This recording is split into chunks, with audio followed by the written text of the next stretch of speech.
Up. Graham Young is blind. The arm moving is up and down. Up. Yet he can see. Down.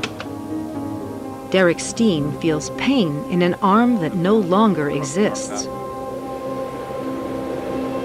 John Sharon sometimes believes he is God. My attitude was I was God, and then I had heaven and hell in my eyes. I was the grand guy who created heaven and hell.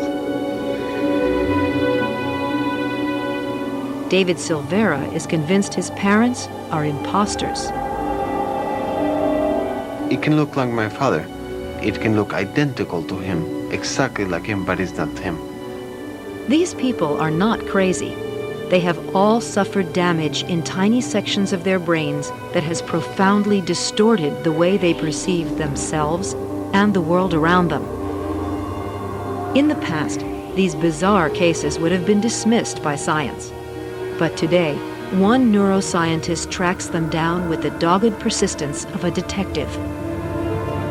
What excites me is I can go in there and pretend I'm Sherlock Holmes and try and figure out what has gone wrong in this patient's brain, what's changed that accounts for the strange symptoms. And this, of course, is a lot of fun to do because you're learning a lot about the brain, learning a lot about what causes the symptoms in that particular patient. But more importantly, it's telling you about how the normal human brain works and how the activity of neurons in the normal brain gives rise to conscious experience and gives rise to the whole spectrum of abilities that we call human nature. Can the misfortune of brain injury shed light on the workings of the normal brain? Perhaps even help solve some of the eternal riddles of human nature?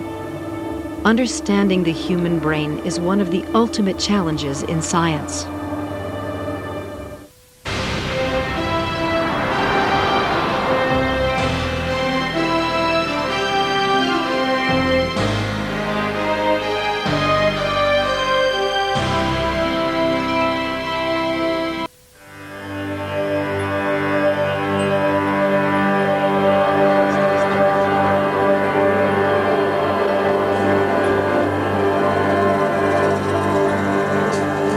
Watch my two fingers. Do you see my two fingers? Dr. Vilanur Ramachandran is revolutionizing our understanding of how the brain works. His efforts to solve some of the most baffling neurological mysteries take him from the hospital bed to the outer limits of brain science. The human brain is without any doubt the most complexly organized form of matter in the universe. The brain is made up of 100 billion nerve cells or neurons. Someone has calculated that the number of possible permutations and combinations of brain activity exceeds the number of elementary particles in the universe. And this gives you some idea of the staggering complexity one is faced with in trying to understand the functions of this mysterious organ. So the question is, how do you even begin? Ramachandran began his investigations with a strange phenomenon called phantom limb syndrome. It's not uncommon for amputees to feel the vivid presence of a missing limb long after it has gone. One of Ramachandran's first patients was Derek Steen. 13 years ago, I was involved in a motorcycle accident, and I pulled the nerves out of my spinal cord up in my neck. They told my parents directly that I would never use my arm again. About 7 years ago, I was reading through the classifieds, and I saw an ad in there, amputees wanted. I thought it was a joke. Like that. It's just basically connecting the club to the ball. So I called the number, and it was Dr. Ramachandran. Today, Derek is teaching Ramachandran how to play golf. But several years ago, Derek made a crucial contribution to Ramachandran's pioneering work in brain science. Yes, that was amazing. After my surgery, I sat up in the bed and still felt the arm there, still felt everything there. And I'm looking down and I'm seeing nothing. It was pretty bizarre. The more I thought about it, the more it hurt. The more it hurt, the more I thought about it. So it was like, it was never ending. I mean, I'd break out in a cold sweat and turn pale just standing here talking to you because the pain would hit so bad. If there is any one thing about our existence that we take for granted, it's the fact that we have a body. Each of us has a body, and you give it a name, it has a bank account, and so on and so forth.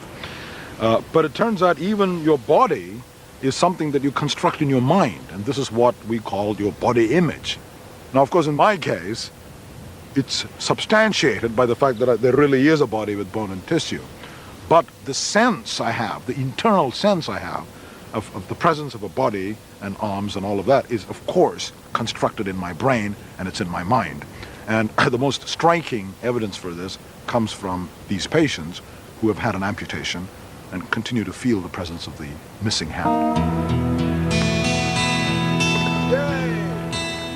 It was the beginning of an important relationship.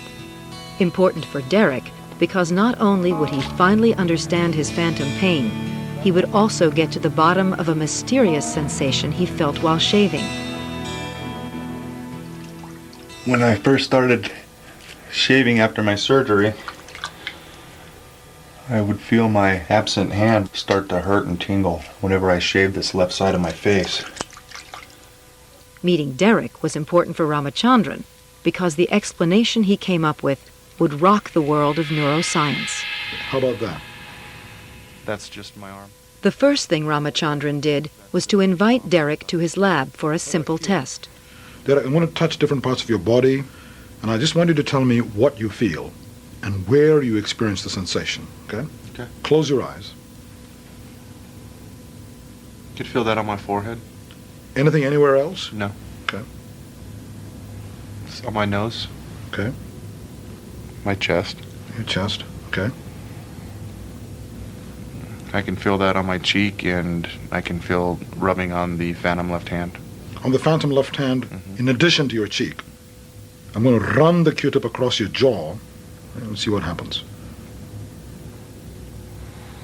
I can feel a Q-tip on my cheek, and I can feel a stroking sensation across the phantom hand. You actually feel it stroking across your phantom hand, across the palm. So here is a medical mystery of sorts. Why does this happen? Why would a person, when you touch his face, claim that is also touching his missing phantom fingers? That's fine. Palm, thumb and palm. This was just the kind of mystery that Ramachandran was drawn to, although it would take some time to solve. One day, while Derek was making one-armed repairs on his favorite Chevy, Ramachandran turned up with his solution. It was a groundbreaking theory. The reason we think it happens is that in the brain there is a complete map of the surface of the body. The entire left side of my body, the skin surface, is mapped on to the right side of my brain along a vertical strip of cortex, which we call the somatosensory cortex. Similarly, the right side of my body is represented on the left side of my brain.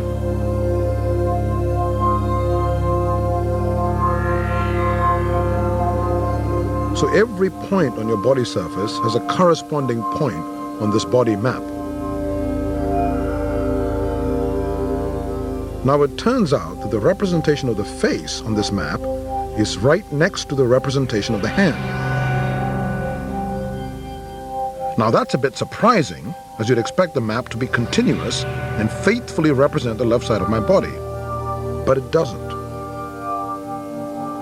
Now imagine what would happen if the left arm were amputated. The part of the brain corresponding to the hand no longer gets any input, and it's hungry for new sensory input, so to speak. The sensory signals from the face normally activate only the face area that's right next to the hand area, but they now invade the vacated territory corresponding to the missing hand and start activating the hand region in the brain. And so whatever is reading those signals higher up misinterprets those signals. It says those signals are coming from the missing hand. So you experience the sensations that's coming from the missing fingers even though I'm touching your face. And this is showing there's been a massive reorganization of the sensory pathways in your brain after the amputation. And it's as though there's been a cross-wiring in your brain. Exactly. Yeah. At first, some members of the neuroscience community scoffed at Ramachandran's new theory, that neural pathways in the brain can change. One of the dogmas in neurology has always been that connections are laid down in the fetus in an early infancy. And once these connections are laid down, there's nothing you can do to change them. As a scientist, Ramachandran knew that such a radical proposal needed scientific proof. It was time to give Derek a brain scan. Hopefully, this would show what was actually going on in his brain. But would it prove that Ramachandran's hunch was correct? When various parts of Derek's body were wired up, the corresponding activity in his brain revealed the layout of his body map. This is a scan of Derek's brain. The green spot shows the brain's response to the stimulation of Derek's existing right hand. Next to it, the red spot shows that the right side of Derek's face is also being stimulated. So far, everything is normal. But in the right hemisphere, the green spot has disappeared because Derek's missing left arm can no longer send signals to his brain. Remarkably, the red area, which corresponds to his left cheek, has now taken over the whole space. These results vindicated Ramachandran's detective work. It's as though now the sensory input from the face is innervating a completely new part of the brain. And this means new pathways have been opened up. Whether this is because there's been an actual sprouting of new nerve fibers, or there have been pre-existing silent pathways which are now suddenly active, we're still working on. We suggested that maybe the connections are already there, like reserve troops ready to be called into action. And when you amputate the hand, these latent connections suddenly become active. Phantom sensations do not only occur in the limbs. But in fact, you can get a phantom with almost any part of the body. You can get phantom menstrual cramps after hysterectomy. You can get phantom appendix pain even after the appendix has been removed. Theoretically, you could have a phantom of almost any part of the body, except, of course, the brain. You can't have a phantom brain by definition, because that's where we think it's all happening. Luckily for Derek, his phantom pain has subsided. But that's not always the case. James Peacock has suffered excruciating pain since he lost his hand 6 years ago. A few days after I'd woke up, it might have been a week to 8 or 9 days, something like that, before the pain really started getting bad, to where it was like your hand is just crunched up real tight and stuff, or balled up, and you can't move it. To unclench it, it's just, you can't. You've tried in your mind. This raises a perplexing clinical problem. How do you treat pain in a body part that's missing? James tried everything, from painkillers to hypnotism, but nothing worked. Until I found out about the mirror box. It was then that he came to see Ramachandran. And one answer might be that the brain is sending signals to the arm and trying to clench it. But in you and me, there's messages going back from the muscles of the hand telling you you're clenching too much or too fast. And this damps the command signals, so you can slow down. But the patient has no feedback because he doesn't have an arm. So the brain says, send even more signals, okay? And this goes on, and you get into a sort of positive feedback loop. So I said, well, if you give him some other source of feedback, such as visual feedback, maybe that'll trick the brain into thinking that the hand is clenching or unclenching, and maybe you can interrupt this loop. So I said, well, why don't we put a mirror there and have James look inside the mirror? It's just as though you have visually resurrected the phantom limb. And of course, the patient knows it's an illusion, but it's very, very compelling. Right now, as you look in there and you move your hand, your phantom does the same thing as your left hand is doing. First time I got in here and I've done this, and it was just like, it relieved the phantom pain, unclenched it. It was just, so intriguing, Sometimes it's hard to explain how you felt, Ramachandran believes the mirror box needs to be evaluated with many patients before he can be sure that it really works. But its undeniable success in uncramping James's phantom hand suggests that even pain can be a construct of the mind.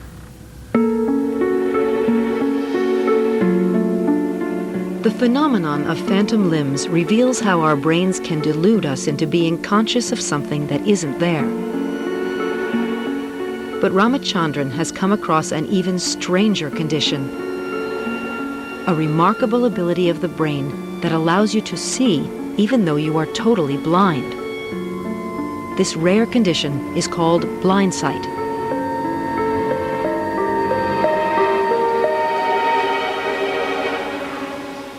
Ramachandran found Graham Young in Oxford, England.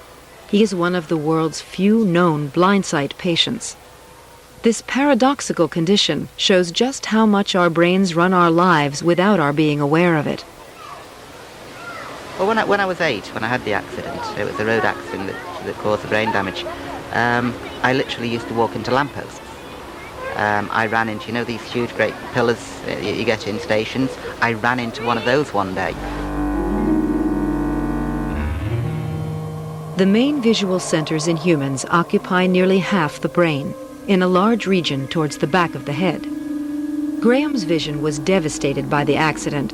Today, he can see to the left, but is blind to everything on the right, in both eyes.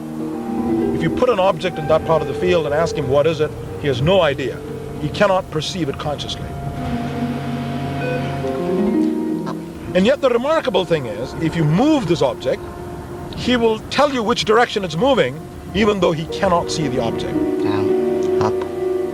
You can see things over here. Oh yes, I can see. I'm going to move my hand across. You tell me when it appears, when it comes into view. Now. Very precisely as it enters the seeing part of your field. Yeah. And if I just hold over here and you look there, you can't see anything? No. How about now? You're moving it up and down. But you're seeing it. It's very easy for me to say to you, oh, I saw that move up, Colin. Yeah. And as soon as I say that, you're going to say, ah, he can see. No, I can't. A hypothesis is efficient. Colin Blakemore is an Oxford scientist for whom Graham's mysterious abilities raise intriguing questions about consciousness.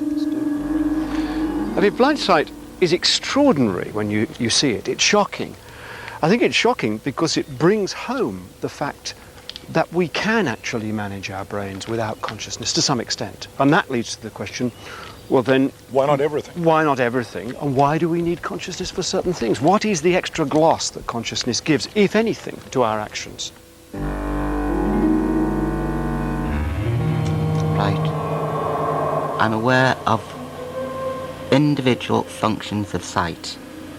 Sometimes I'm aware of a motion, but that motion has no shape, no colour, no depth, no form, no contrast.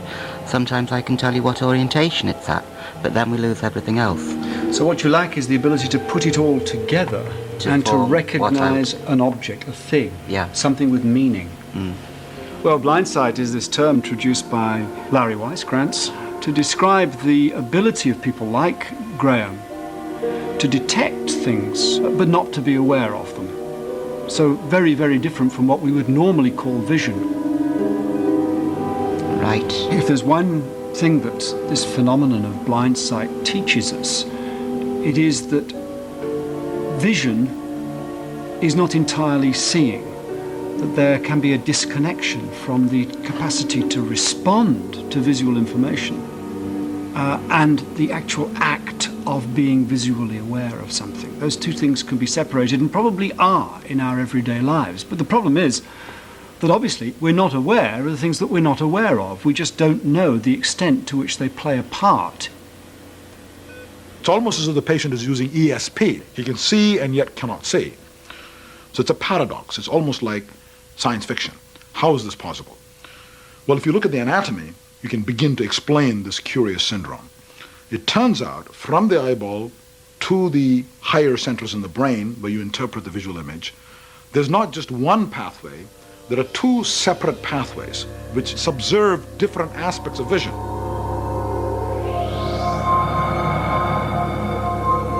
One of these pathways is the evolutionarily new pathway, the more sophisticated pathway if you like, that goes from the eyeball through the thalamus to the visual cortex of the brain.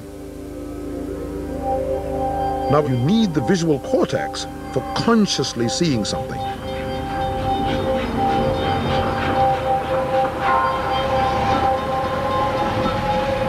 The other pathway, which is older evolutionarily, and is more prominent in animals like rodents, lower mammals, birds, and reptiles, goes to the brain stem, the stalk on which the brain sits. And from the brain stem gets relayed eventually to the higher centers in the brain. Specifically, the older pathway going through the brain stem is concerned with reflexive behavior, orienting to something important in the visual field, making eye movements, directing your gaze, directing your head towards something important. In these patients, one of these pathways alone is damaged, the visual cortex is damaged. And because that's gone, the patient doesn't see anything consciously. But the other pathway is still intact. And he can use that pathway to guess correctly the direction of movement of an object that he cannot see. Graham's vision is similar to that of reptiles, who depend on unconscious blind sight for their survival. A lizard, if it wants to catch a fly, for example, doesn't actually have to see a fly, it doesn't have to recognize a fly, it just has to be aware of something moving. So I suppose me and the lizard are distant cousins. One of the goals of neuroscience is to understand which parts of the brain are dedicated to what function, how different mental capacities map onto different pathways and different neural circuits in the brain. And surely this fascinating syndrome is going to help us understand not only the nature of seeing, not only the division of labor between these different pathways, but the question of what is consciousness? What does it mean to be consciously aware of something? Why is one pathway alone conscious, whereas the other pathway behaves like a zombie that's trapped inside him, that's unconscious? The syndrome is so strange that when it was initially reported, people didn't believe it, and there are some people who still don't believe it. But in a sense, it's not that strange if you think about it, because in a sense, we experience blind sight all the time in our daily lives. For example, as I am driving this car and having this conversation, all my attention is on the conversation, on the person next to me. And in fact, I'm not conscious of what's going on around me. Even though I'm negotiating all this traffic, avoiding obstacles, avoiding that car on my right, avoiding the car on my left, that's all being done in parallel by another part of my brain, and it never emerges into conscious awareness unless something very strange happens, like a big truck passes by, I might notice it. Blind sight enables us to steer our way successfully through the world, as if on autopilot. How are we on the right side? Oops. Without this zombie in our brains, we'd be swamped by visual information, unable to focus on what really matters.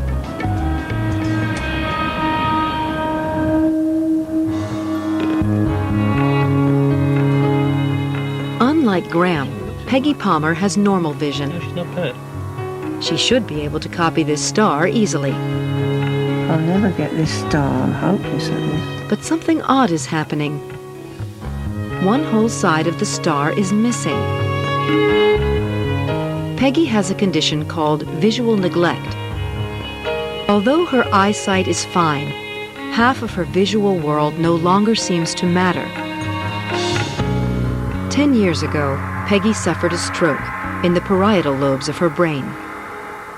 The parietal lobes are concerned mainly with creating a three-dimensional representation of the spatial layout of the world, allowing a person to walk around, to navigate, to avoid bumping into things.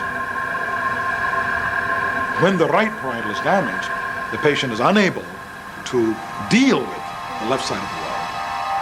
This condition has fascinated neurologists for more than a century because it reveals not only how the brain shapes the way we perceive space in the present, it even determines the spatial look of our memories. This became apparent when Peggy was asked to draw a daisy from memory. Right. A daisy it shall be. For neuropsychologist Peter Halligan, Peggy's drawings reveal exactly what's gone wrong. It's like a radar system, whereby the actual radar system on the left-hand side is no longer working well. If someone comes in on my left-hand side now, or I hear a sound, my eyes will immediately move to the left-hand side.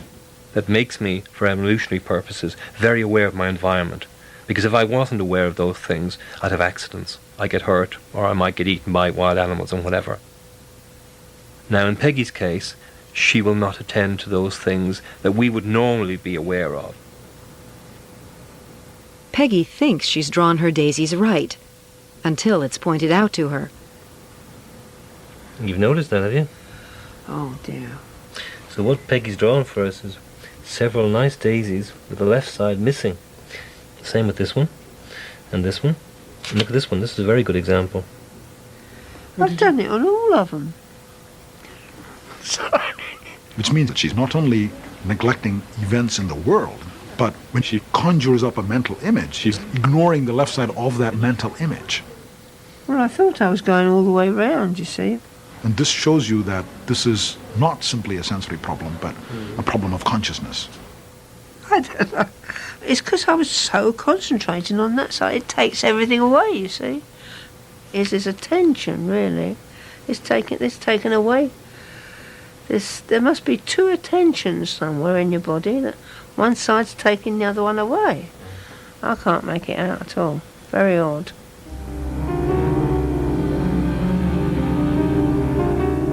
Peggy's one-sided daisies graphically reveal how damage to the visual centers can warp our consciousness of the world, and how complex the human visual system actually is.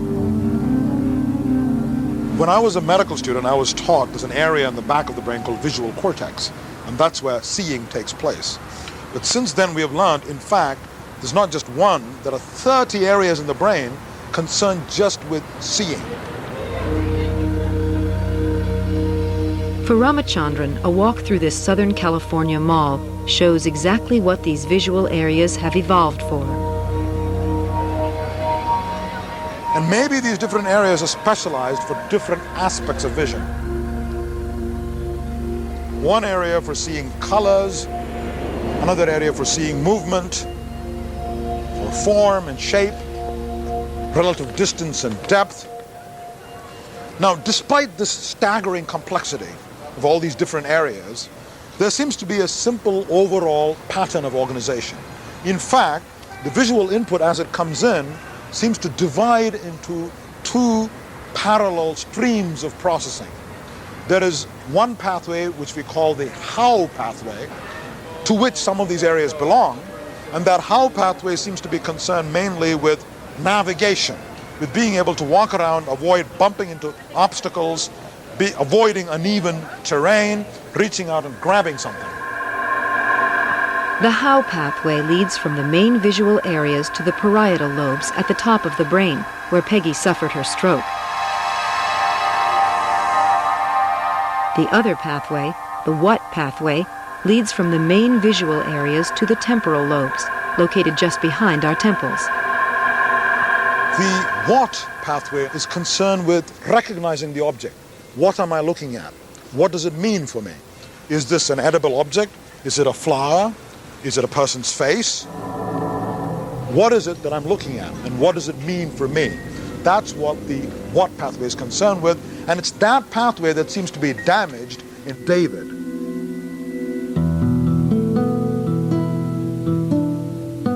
David presented Ramachandran with one of the strangest cases he has ever encountered. 2 years ago, David was involved in a terrible car accident while driving back to California from Mexico. There was a problem with the car, and I landed in the highway with my head first. Okay. But like this truck that is coming by, it's what I'm wondering. For 5 weeks, David lay in a coma. Serious injuries led to the loss of his right arm, but to everyone's relief, when he regained consciousness, his mental capacities seemed to be intact. He was articulate, he was intelligent, not obviously psychotic or emotionally disturbed. He could read a newspaper. Everything seemed fine, except he had one profound delusion. He would look at his mother, and he would say, "This woman, doctor, she looks exactly like my mother. But in fact, she's not my mother. She's an imposter. She's some other woman pretending to be my mother." The injury to David's brain had brought on a very rare condition called the Capgras delusion. I was cooking dinner, and he probably didn't like the food that night. Okay. And he said, "You know, the lady who comes in the morning, she cooks much better than you. Okay. It's that lady. I like that lady very much." Okay. But the lady was me, of course, all the time. David was also convinced that his father was an imposter. He would say to his dad, you know, I'm sure you would like to meet this guy. He's so much like you, but he drives better. He doesn't go so fast. It can look identical to him, exactly like him, but it's not him. After 2 months of this disturbing behavior, David's parents decided to seek help from Ramachandran. But when you looked at the person who looked like your father, what was your feeling? Did it look like there's some other person who resembles your father, is not really your father, something like that? Exactly. There's a difference at the fact that I know that that person happens not to be my father. Uh-huh. It is not my father or my mother, right? Okay. I don't expect things from that person as I would expect from my parents. No, they I got to come, the teacher today. David not only had delusions about people, he also believed that the house that he lived in was just an imitation of his home. One day he started getting really angry. I want to go to my house. I want to go to David's house. I want to go to David's house. And we're in the apartment. And I'm just going, what am I going to do? So I decided, I said, okay, David, let's go. So I took him down the stairs. And I went around through the back, came back through the elevator, took him to bring, the same apartment. And I said, this is your house. And I opened the door and I said, okay, ciao. And I just left him there alone. It was the same apartment. And he looked at it and said, oh yes, this is my apartment. Things like that would happen. Right. And then maybe a few days after, he would start the same. I want to go to my house. David's house. This is not David's house. Amazingly, David sometimes referred to himself as the other David, as if his own self were an imposter. The Capgras delusion has been known since the turn of the century, but has been treated as a curiosity, an anomaly. The standard explanation, which you find in most psychiatry textbooks, is a Freudian one, and the idea is something like this. This young man, like most young people, when he was an infant growing up, he had strong sexual attraction to his mother, the so-called Freudian Oedipus complex. No, I talked to him and I said, he cannot evaluate me because I'm not playing. He said, wait, you evaluate your work for what? But then along comes a blow to the head, and suddenly and inexplicably, these sexual urges come flaming to the surface, and he finds himself sexually attracted to his mother. And he says, my God, if this is my mother, how come I'm attracted to her? How come I'm aroused? This must be some other strange woman. Now, this is an ingenious explanation, but it doesn't quite work. Because I've seen a patient who has the same delusion about his pet dog. He'll look at his pet dog and say, doctor, this is not Fifi. It looks just like Fifi, but in fact it's been replaced by another identical dog. So how does the Freudian explanation account for this? Unless you start talking about the inherent bestiality in all human beings or something like that. So what really causes the Capgras delusion? Well, it turns out that when you look at an object, the message goes to the temporal lobes, to the visual centers in the temporal lobes. But seeing is a multi-level process. After you've recognized it, you also need to respond to the object emotionally. This is obvious when you look at a Picasso or a Rembrandt or any beautiful picture. Even when you look at, say, your mother's face, the appropriate emotional warmth has to be evoked. Or when you look at a lion, you have to be afraid. And all of this is part of the visual process, but happening in a different part of the brain. Whenever we look at an object or a face, the message reaches the temporal lobes, where it's identified. But then it gets relayed to a structure called the amygdala, which is the gateway to the limbic system that contains the emotional centers of the brain. And it's here that we generate the appropriate emotional response to whatever it is we're looking at. Now, what I've suggested is that what's going on in this patient is the message gets to the temporal lobe cortex, so the patient recognizes his mother as being his mother and evokes the appropriate memories, but the message doesn't get to the amygdala because the fibers going from the temporal lobe cortex to the amygdala and to the emotional centers are cut as a result of the accident.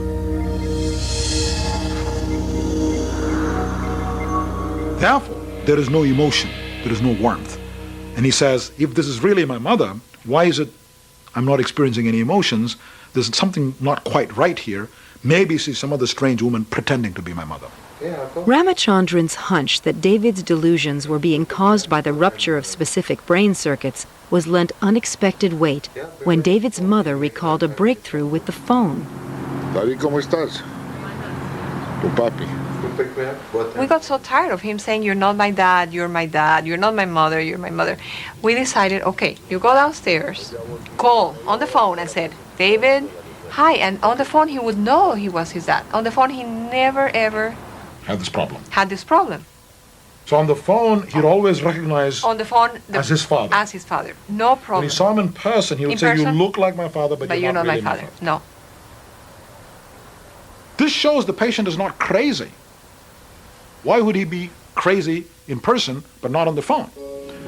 The answer is, there's a separate pathway that goes from the auditory cortex, the hearing part of the temporal lobe, to the amygdala.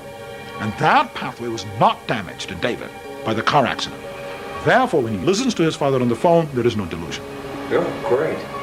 This is a lovely example how you can take a completely bizarre neurological syndrome, maybe from the X-files of neurology, which no one really understood, a person claiming that his mother is an imposter, and then come up with a very detailed explanation in terms of the known anatomy of the brain, saying, here is where the flaw is, and then doing an experiment that takes just an hour to do. So this first one's...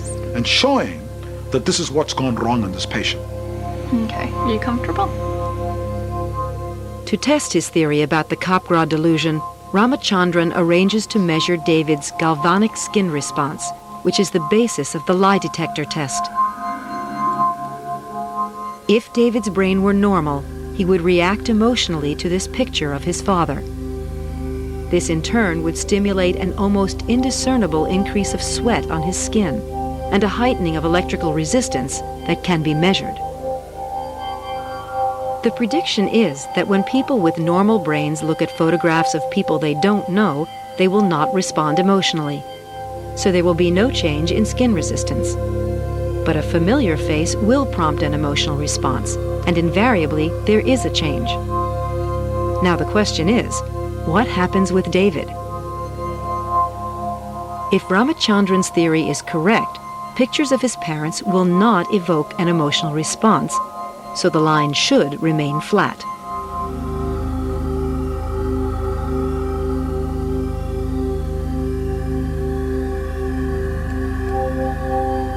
Now this is also telling you about how all of us, how normal people, respond to faces and to objects, because what happens in this patient is truly extraordinary. The lack of emotional response actually leads him to this very profound delusion that this person is not really his mother. In other words, the lack of the autonomic gut reaction, this emotional response, leads him to an absurd conclusion, overriding what his intellect is telling him. And this tells you how closely linked your intellectual view of the world is to your basic emotional reactions to the world.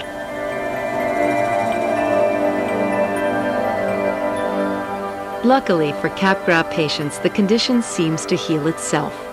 David no longer thinks his mother is an imposter. And the man who looks like his father is his father and triggers the flow of all the old familiar feelings. David's lack of emotional response showed just how crucial emotions are to the recognition process of the normal brain.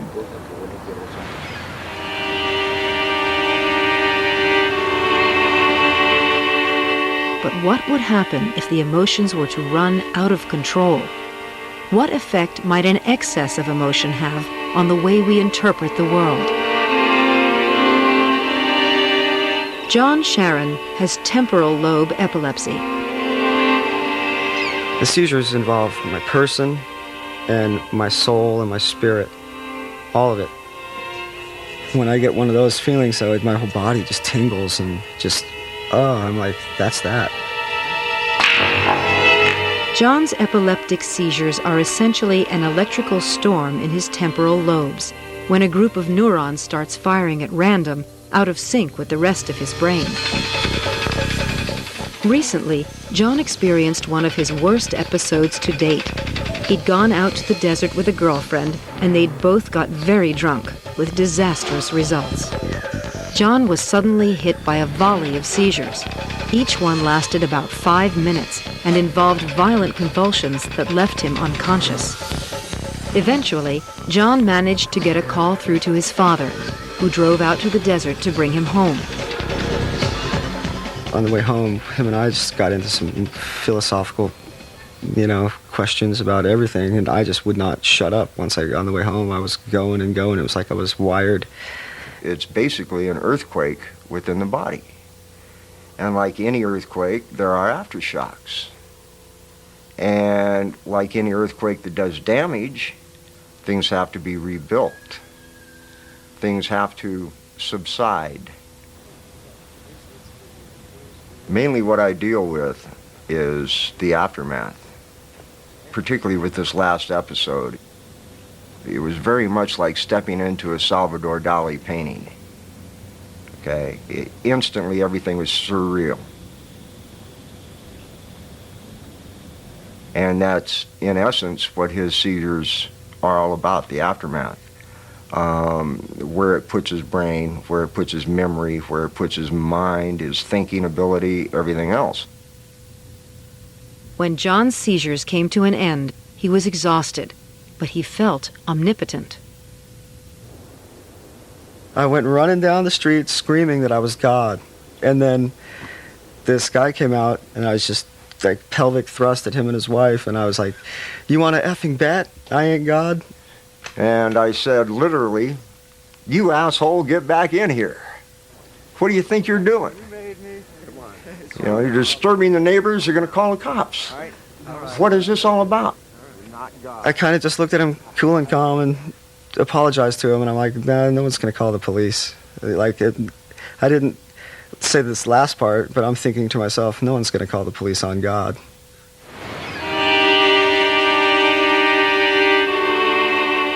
John had never been religious, yet the onset of his seizures triggered overwhelming spiritual feelings.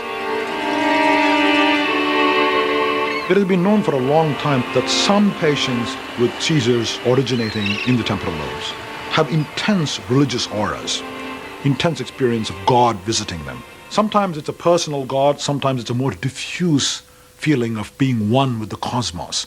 Everything seems suffused with meaning.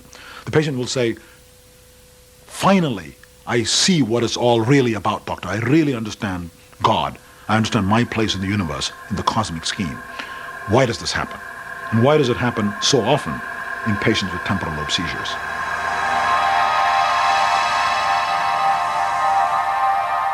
Ramachandran met John shortly after the episode in the desert. He was still feeling the extreme highs and lows that follow his seizures. Ramachandran was about to witness the emotional intensity that John endures. I've been in so much pain that I'd rather be shot to death, dude, or just whipped to death. But also joy? Yeah, I've been in so much joy that I would rather be left alone. Take everything away and just let me sit there and have that much joy. I feel like I can float and stuff sometimes, Right. Okay. It's like the best. There were times where he would have 7 or 8 grand mal seizures in a day. Mm-hmm. He would never come back to this reality during that time. I have looked in his eyes in those times, and I have seen a cry for help. No, I mean, you guys, that's the thing, though. A lot of other people can just walk around and see the beauty of the world. I can... Sorry. Uh-huh. It's not as beautiful.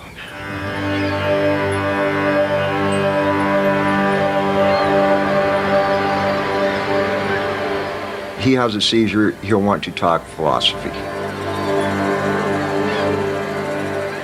He'll want to discuss all the things that are floating around in this stew he's got up here that he's trying to reconstruct. Thoughts that he may have had just floating through his mind while he was in a seizure mode may come surfacing. I see. Okay. Okay. Yeah, yeah. So, but also, you said he's become more emotional because of the seizure, so that's helpful too. Much more sensitive, but oddly enough, not in regards to himself. Okay. But in regards to atrocities, disasters, things like that, anywhere and everywhere. Wrongs done to other people. Oh my God. And you know what? I am so right in my own head. I know I could go out there and get people to follow me. Not like these wackos with sheets on their heads. Not like those idiots. Right. But now it's just the new generation of the prophets. Yep. And were all the prophets people that were flopping around on the ground? Is that what this whole message was? The gift from the gods this whole time? That's possible, isn't it? Yeah. I've never been religious, ever. People say, no, you can't see into the future.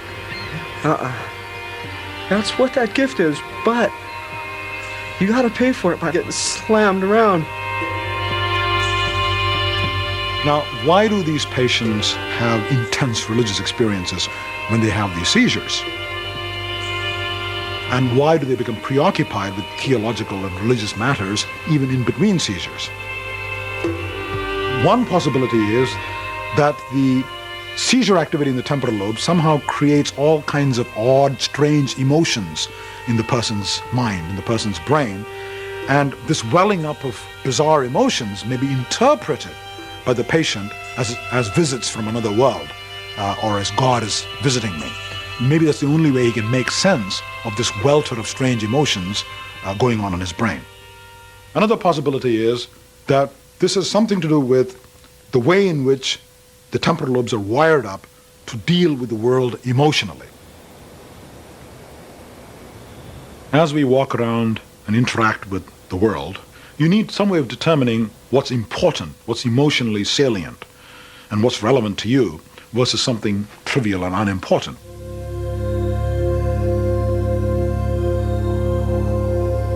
How does this come about? We think what's critical is the connections between the sensory areas in the temporal lobes and the amygdala, which is the gateway to the emotional centers in the brain.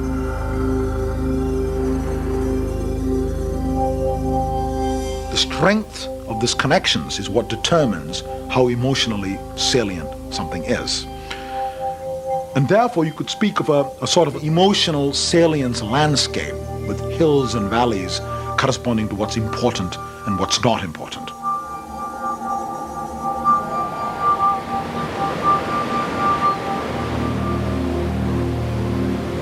And each of us has a slightly different emotional salience landscape. Now consider what happens in temporal lobe epilepsy. When you have repeated seizures, what might be going on is an indiscriminate strengthening of all these pathways. It's a bit like water flowing down rivulets along the cliff surface.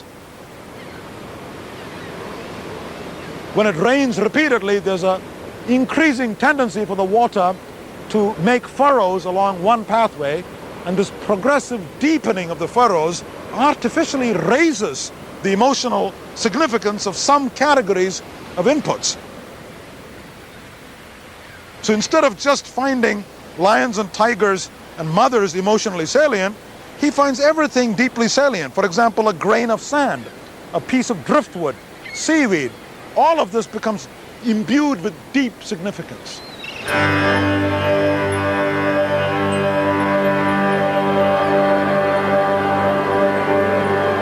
Now, this tendency to ascribe cosmic significance to everything around you might be akin to what we call a mystical experience or a religious experience.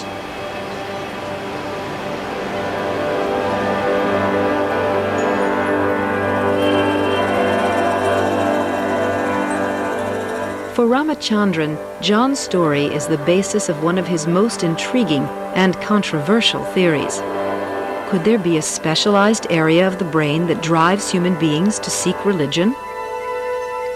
A few years ago, the popular press inaccurately quoted me as having claimed that there is a God center or a G-spot in the temporal lobes. And now this is complete nonsense. There is no specific area in the temporal lobe concerned with God, but it's possible there are parts of the temporal lobes whose activity is somehow conducive to religious belief. Now, this seems unlikely, but it might be true. Now, why might we have neural machinery in the temporal lobes for belief in religion? Well, belief in religion is widespread. Every tribe, every society has some form of religious worship. And maybe the reason it evolved, if it did evolve, is that it is conducive to the stability of society. And this may be easiest if you believe in some sort of supreme being. And that may be one reason why religious sentiments evolved in the brain. The only reason I probably would get rid of the seizures and epilepsy, because I've never even seen them, is because of my family, because of him. I would keep them for those visions, because of the way I see the world falling into place and things like that. It's a wild little place to be stuck in there. It also seems like a key, and right now I haven't learned how to get to the key use the key without those seizures. If I was told that I'd never have a chance to have that key again, sorry, I'm going to hold on to that thing. Just because some patients with temporal lobe seizures have intense religious experiences, this does not in any way invalidate that experience for that patient. In fact, it can very often enrich the patient's life enormously, and it poses a dilemma very often for the physician, because what right do we have to treat the patient with medication or with surgery, thereby in some instances depriving him of these valuable experiences?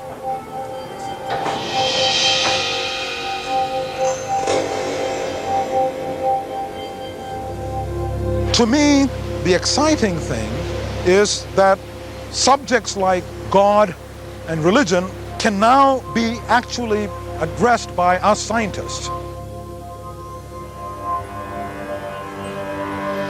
We can begin to ask questions about religion and God and begin to approach these questions by listening to these patients, by talking with them, and by studying them.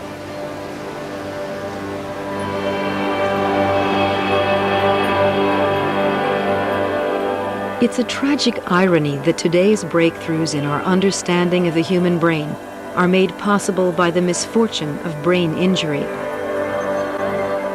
For centuries, philosophers have labored to understand God, consciousness, and the mysteries of human nature. Now, perhaps science will have its chance.